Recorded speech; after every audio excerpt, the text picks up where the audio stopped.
Hello, everyone. Welcome back to my channel. It is actually Monday, and I'm filming for Tuesday. And I thought I would continue in the book of Proverbs on a subject about it's titled Avoiding Immoral Women. And this can be applied to men also, because as we know, as men and women, that there are all kinds of immorality going on in our world, especially on social media, where there are conniving women who are immoral, who try to, bait men and lead them down a path of destruction, get them off track with money, catfish them, so forth. And the very same thing with men doing that with women. And I've heard stories on both sides where people were maybe lonely and they got involved in this thinking maybe this was a real person, and then some of their life savings was gone. And not only that, but just, getting involved in the lure of maybe social media and people who may be lonely or their marriage isn't going well or whatever. And the Bible has a warning for us. And so I thought I would read it. And this is talking, a father talking to his son about immoral women, but we can also, apply it to men because there's men who do the very same things. So I will begin right into it and then I'll just comment on it. So it is Proverbs chapter 5. And it says, "My son, pay attention to my wisdom and listen carefully to my wise counsel. Then you will show discernment, and your lips will express what you've learned. For the lips of an immoral woman are as sweet as honey, and her mouth is smoother than oil. But in the end, she is as bitter as poison and as dangerous as a double-edged sword. Her feet go down to death, and her steps lead straight to the grave. For she cares nothing about the path to life. She staggers down a crooked trail and doesn't realize it." So stopping there for just a moment. So basically, Solomon should have took his own advice since he had tons of pagan wives who led him to the Lord said, first of all, that you should only have one wife, and, basically didn't follow that, and then married into pagan, with pagan wives, and they led him down a whole trap of, worshiping false gods. And so, but he's warning his son. And he's talking about that. Really, when it's talking about an immoral woman have lips as sweet as honey, that's meaning basically telling a man what he wants to hear, and that the words are like smooth like oil. Okay, they just come flowing right out and very smooth. But she's lurching back, and it's a picture of her lurching back and forth down a road that leads to destruction. And she actually doesn't even really know that she's on that road, because she would be like a mocker, what I previously talked about yesterday, doesn't have biblical wisdom and is leading people astray. Okay, so he's warning his son about that. So it starts off with words from the mouth, because it didn't go usually straight into non-words. It starts with seductive words and leading people astray, men and women. Okay, so then he says, "Now my sons, listen to me. Never stray from what I am about to say. Stay away from her. Don't go near the door of her house. If you do, you will lose your honor, and you will lose to merciless people all you have achieved. Strangers will consume your wealth, and someone else will enjoy the fruit of your labor. In the end, you will groan in anguish when disease consumes your body." So stopping right there. So I find it interesting. Okay, don't go near her house, period. Don't. So it starts off with smooth words. Then it leads to the actual act of going in her house and committing this. Okay. And then notice what it says. You will lose your honor. Okay, how many people have we seen who have lost their total honor, their career, even recently, because of all these types of things? They're ruined, they're toppled. and they're lost their honor. Okay, someone else ends up consuming their wealth.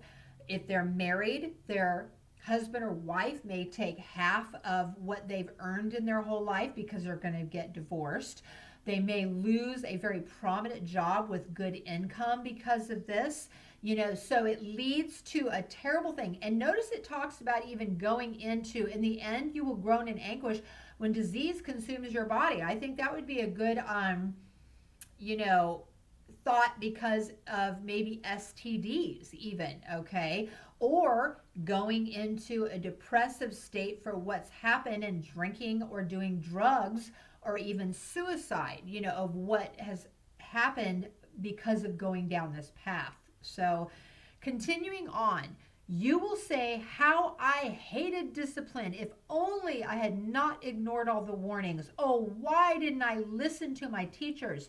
Why didn't I pay attention to my instructors? I have come to the brink of utter ruin, and now I must face public disgrace. Drink water from your own well." So then it goes into what you should do. Drink water from your own well. Share your love only with your wife. So it's saying have sex only with your wife. That's what it's saying when it says drink water from your own well. That's a euphemism for having intercourse. Okay, share your love only with your wife. Why spill the water of your springs in the streets and having sex with just anyone, giving yourself to anyone, impregnating anyone, okay? Or women letting men just impregnate you, okay? And then it says, you should reserve it for yourselves, never share it with strangers. Then it says, let your wife be a fountain of blessing for you. Rejoice in the wife of your youth. She is a loving deer, a graceful doe. Let her breasts satisfy you always. May you always be captivated by her love. And then I'll just finish it and then comment. And then it says, why be captivated, my son, by an immoral woman, or fondle the breasts of a promiscuous woman? For the Lord sees clearly what a man does, or a woman, examining every path he takes. An evil man is held captive by his own sins. They are ropes that catch him and hold him. He will die for lack of self-control, and he will be lost because of his great foolishness. And that is the end of the chapter. So going over it, it's saying, enjoying the relationship you have with your wife or husband. If there is a problem in your marriage, handle it immediately. There are wonderful Christian books out there, wonderful Christian counseling programs, and I highly encourage Christians to choose a Christian counselor, because a lot of secular counselors will give unbiblical advice. And if you're a Christian, why do we want to be united or yoked with anything that's unbelieving? Okay, and comes from that mindset. So find these books. If it's something simple that maybe it can be fixed. It's something very deep, then you need counseling. If your husband or wife doesn't want to go to counseling, you go first. And also, we should also first try to change ourselves and not just our spouse, because we all have to look within ourselves and see, is there something that we have done that has pushed a husband or wife away, and to change that and ask God to change that within ourselves. And then the husband or wife can also see that and say, hey, they are making changes, and be more receptive to counseling or change also. Also praying for them too, but enjoying your life with your husband or wife, being intimate. Remember that Satan is the one who has messed up the idea of sex. Sex is not bad if it's in the confines of marriage between a husband and wife. That is exactly what God gave it for, not only for procreation, but the benefit of a husband and wife and enjoyment. So don't ever look at that as a bad thing. Only Satan has warped it, okay, and it can be redeemed for good. And then it's saying, why should you be captivated by some other woman or man that's going to ruin your whole life? ruin your family, possibly break it up, and then sit there and regret the whole entire thing. Like he said, in here saying, why did I do this? Why didn't I listen to instruction? And then the very last thing, remembering that the Lord, as Christians, and also even as non-Christians, but the Lord sees it, and we don't want to have that on our conscience with the Lord. And so the very last verse that I'll read again, he or she will die for lack of self-control. He will be lost because of his great foolishness. So that is why actually in the New Testament, constantly you will see verses talking about husbands and wives to be intimate with one another so they do not lack self-control and they don't give in to temptation. So the Lord actually commands husbands and wives to be intimate with one another so that they don't have this problem of lack of self-control.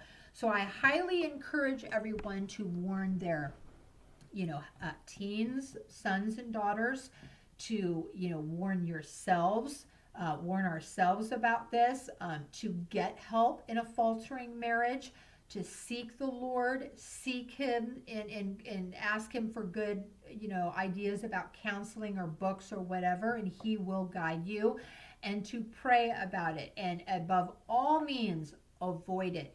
Like Jesus said, if your eye causes you to sin, pluck it out.